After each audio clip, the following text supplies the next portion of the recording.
For today guys is another na unbox guys. So last time guys, taga-unboxan mo ko, diba? So nag-trending yun ata, mga umabot po siya ng 9,000 views na ata. Ayan guys, so be sure lang guys, no, kahit ano po yung order nyo guys, kahit anong brand ng smartphone, basta tignan nyo po dito guys sa sender guys, or kunyari po Realme Philippines. So yun po talaga ang pinaka-legit guys. Minsan guys nag-live ako guys, so first step guys, so paano ba natin malaman na safe ang in-order mo?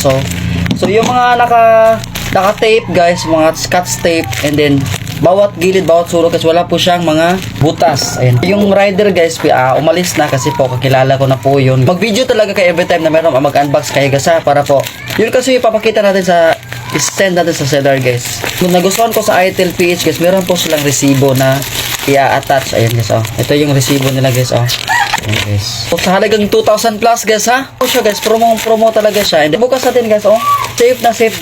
Meron po siyang double na bubble wrap. Ayan guys. Meron po yan ng scotch tape guys. So hindi po talaga mananakaw yung mga rider guys. Be sure na talaga guys na legit po ang in-orderan nyo guys. Sa akin guys, legit din po guys. ITEL A50 guys, So mas maganda dito guys is naka 6 years refresh rate na po to guys, Type C na po yung charger. And aabot po to guys ng mahigit isang araw guys, or 24 hours. Depende na po sa paggamit nyo guys. So 2,000 plus na to guys, I-check out nyo na po to guys na nasa Yellow Basket guys. So kayo po ay may tiwala sa akin guys, mag-follow na po kayo guys, So ayun guys, So dire-diretso na to guys, kasi po yung nung last time guys, binitin ko po kayo guys.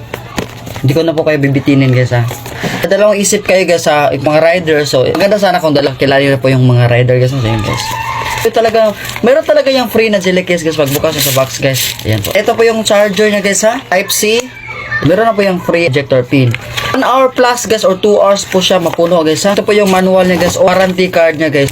So dito pala guys, naka-tape siya guys, naka-sealed. Ayan guys, dito po, ganito po kasi ka-legit ang ITEL guys.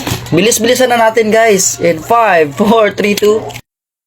Guys, ito po ay 3 GB RAM plus 64 GB internal storage. And guys, mag-check out na kayo guys, very legit talaga siya guys, 5,000 mAh ang battery, massive battery guys. Kaya aabot po siya or tatagal po siya ng mahigit po na 24 hours plus. So depende po sa paggamit natin guys, If ito po yung power button niya guys, and fingerprint na rin po ito guys, side fingerprint. So ito na siya guys, mag-set up na ako guys, mag-set up. Loading screen.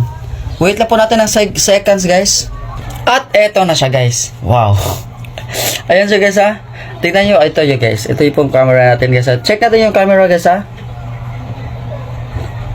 So, huwag nyo kalimutan mag-follow guys, and then mag-check out na po sa ating Yellow Basket. Nasa Yellow Basket lang guys, 2,000 plus na rin guys kung naka-promo sa inyo guys. Kung hindi, i-check out nyo pa rin kasi po ang sulit na phone na to guys.